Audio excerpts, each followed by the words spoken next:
បាទជំរាបសួរបងប្អូនទាំងគ្នាឥឡូវនេះមកជួបជាមួយនឹងខ្ញុំបាទបន្តទៀតហើយបាទឥឡូវនេះវីដេអូថ្មីនេះ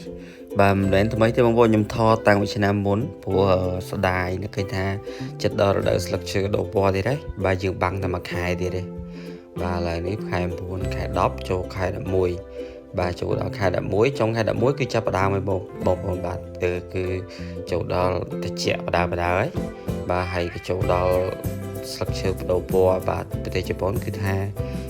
ទៅកន្លែងណាក៏ឃើញដែរបងប្អូនបាទស្អាតដើមឈើបដូរពណ៌ទៅជាពណ៌ក្រហមពណ៌លឿងហ្នឹងគឺស្អាតមែនទែនបាទហើយនេះគឺជាទេសភាពនៅតាមតំបន់ជើងភ្នំហ្វូជីបាទនៅបរិខាងនោះគឺទេសភាពស្អាតបងប្អូនមានតាំងពីបឹងមានតាំងពីព្រៃឈើមានតាំងពីនិយាយទៅទេសភាពគ្រប់យ៉ាងបាទនៅខាងនោះគឺសម្បូរបែបមែនទែនហើយស្អាតអញ្ចឹងតោះសូមអញ្ជើញមកទស្សនាទាំងអស់គ្នា